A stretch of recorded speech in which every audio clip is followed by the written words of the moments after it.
तो एक प्रश्न आपल्याला विचारलेला आहे बघा. आता प्रश्न जो आहे तो काय आहे, प्रश्न आहे आपला मॉइश्चर कंटेंट काढायचा, व्होलॅटाईल मॅटर, ॲश आणि फिक्स कार्बन काढायचा आहे. तो कुठला बी एखादा कोळसा जर का असला, एखादा कोल जर का असला, तर त्या कोलमध्ये आपल्याला 4 घटक दिसायला भेटतील. त्याच्यामध्ये मॉइश्चर असतो, त्याच्यामध्ये व्होलॅटाईल मॅटर पण असतात, तो व्होलॅटाईल मॅटर पण आहेत. तर कोळशामध्ये तुम्हाला मॉइश्चर कंटेंट दिसायला भेटेल, व्होलॅटाईल मॅटर दिसायला भेटेल, त्याच्यामध्ये राख पण असते ज्याला आपण ॲश बोलतो, आणि फिक्स कार्बन असतात. असे 4 घटक आपल्याला दिसायला भेटतात. मग आता उदाहरण कसं घेतलं यांनी, की उदाहरण घेतले 1.5 ग्रॅमचं जर का समजा कोळसा असेल, तर त्याच्यामध्ये मॉइश्चर कंटेंटचं प्रमाण किती आहे, त्याच्यामध्ये ॲशचं प्रमाण किती आहे, व्होलॅटाईल मॅटरचं प्रमाण किती आहे, फिक्स कार्बनचं प्रमाण किती आहे, तो या टोटलपैकी यांचं प्रमाण किती हे आपल्याला काढायचं आहे. मला जर का 10 पैकी 7 मार्क पडले तर मी 7 वरती आणि 10 खाली लिहितो, म्हणजे टोटल खाली लिहितो. तर नेहमी जेव्हा आपण तुम्ही मॉइश्चर कंटेंट काढणार, व्होलॅटाईल मॅटर काढणार, ॲश काढणार, फिक्स कार्बन काढणार, या सगळ्यांच्या बेसला आपल्याला जे कोळशाचं टोटल वेट आहे ना ते घ्यावं लागणार आहे. तो कोळशाचं टोटल वेट आपण बेसला घेणार आहोत. ठीक आहे, आता सॉल्व कसं करायचं बघा, उदाहरण वाचून घेऊया. प्रश्न म्हणतोय 1.5 ग्रॅमचा कोळसा आहे, sample was heated in a silica crucible. तो क्रुसिबल म्हणजे भट्टी ती, at 110 degree Celsius for 1 hour. तो एका तासासाठी 110 डिग्री सेल्सिअस या टेम्परेचरमध्ये जर का समजा तुम्ही 1.5 ग्रॅमचा कोळसा जर का समजा हीट केला, तर वेट ऑफ द रिसिड्यू म्हणजे जे उरलं खाली त्याचं वेट किती, 1.43. मग मला सांगा, सुरुवातीला जेव्हा आपण सिलिका क्रुसिबलमध्ये 1 तासासाठी 110 डिग्री सेल्सिअसमध्ये ठेवत आहोत, तर त्या कोळशामधून काय रिमूव्ह होणार आहे, त्या कोळशामधून पाणी रिमूव्ह होत असतं. याचा अर्थ असा आहे की सुरुवातीला हे जे 1.43 ग्रॅम उरतं आहे, हे पाणी उडल्याच्या नंतर जे आहे त्याचं वजन मला दिलेलं आहे. तो सुरुवातीचं वजन आहे 1.5 आणि नंतर वजन जे 1.43 झालं. मग पाण्याचं वजन किती आलं, तर त्यासाठी मी एकाचा आकडा पर्सेंटेज मॉइश्चर काढणार आहे. तो मॉइश्चर किती राहणार आहे बरं का, सुरुवातीला कोळशाचं वजन 1.50 ग्रॅम आहे, त्याच्यामधून जे उरल्या खाली त्याचं 1.43 ग्रॅम आहे.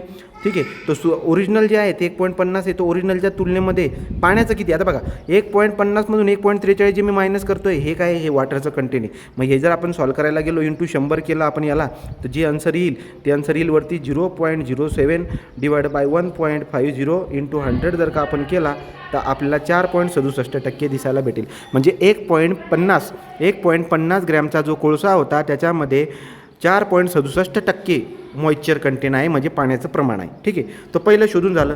पुढे वाचू. आता पुढे काय म्हणते, पुढे बोलते the residue was then heated in the crucible cover with a vented lid for exactly 7 minute for 950 degree Celsius. आता जे उरलं होतं 1.43 ग्रॅम, ते 1.43 ग्रॅमला जर का समजा तुम्ही हीट केलं crucible cover with a ventilated lead. ठीक आहे, तो एक झाकणामध्ये अजून झाकून जर का समजा तुम्ही या 1.43 ग्रॅमचे उरलेलं आहे त्याला जर का 7 मिनटासाठी 950 डिग्री सेल्सिअसमध्ये हीट जर केलं, तर त्याच्यानंतर जे खाली उरतं आहे ते 1.03 ग्रॅम आहे.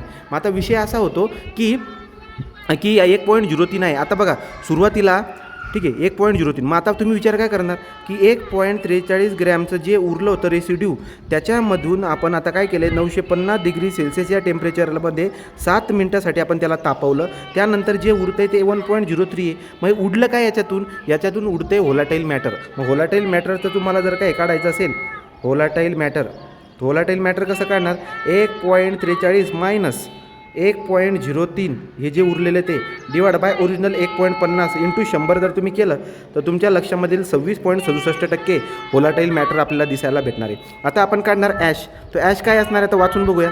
पुढे म्हणते, तो पुढे जर आपण आता बघायला गेलो तर काय म्हणते, the crucible was then heated without lid. तो झाकण आता आपण काढून टाकू. कॉन्स्टंट वेट तुम्हाला 0.18 ग्रॅम दिसणार आहे. म्हणजे सगळं उडून गेल्याच्या नंतर खाली जे उरतं आहे ते राख आहे, आणि ती राख किती आहे, 0.18. तुम्हाला कळायला पाहिजे की व्होलॅटाईल मॅटर कोणता आहे, राख कोणती. ठीक आहे, तो सुरुवातीला पाणी काढलं, त्याच्यानंतर आपण जे आहे व्होलॅटाईल मॅटर काढला, 0.18 ग्रॅम जी आहे, हे जे उरतं आहे ही राखच आहे. मग याचा अर्थ पर्सेंटेज आज कसं काढणार, 0.18 राख आहे, ओरिजिनल वेट जे आहे याचं कोळशाचं ते 1.50 आहे, इंटू 100 केल्यानंतर 12% जे आहे ते 12% आपल्याला काय भेटेल, पर्सेंटेज ॲश भेटेल. ठीक आहे, तो मग आता पर्सेंटेज मॉइश्चर काढला, व्होलॅटाईल मॅटर काढला, पर्सेंटेज ॲश पण काढला. या तिघांची जर का आपण बेरीज केली, ठीक आहे, आता ही तिघांची बेरीज जर का केली आपण आणि 100मधून जर मायनस केली तर आपल्याला कार्बन भेटून जाईल. सांगायचं तात्पर्य काय आहे, 3 तर तुम्हाला भेटले पण 4था बाकी आहे ना. मग 100%मधून या तिघांना मायनस करून टाका तुम्ही. मग तिघांची बेरीज जे मी केली, त्या तिघांची बेरीज केली आणि 100मधून ते मायनस केलं, 56.66% हा फिक्स कार्बन झाला आहे. अशा पद्धतीने आपल्याला परीक्षेमध्ये प्रश्न विचारला जातो. नाही समजलं तर तुम्ही मला पुन्हा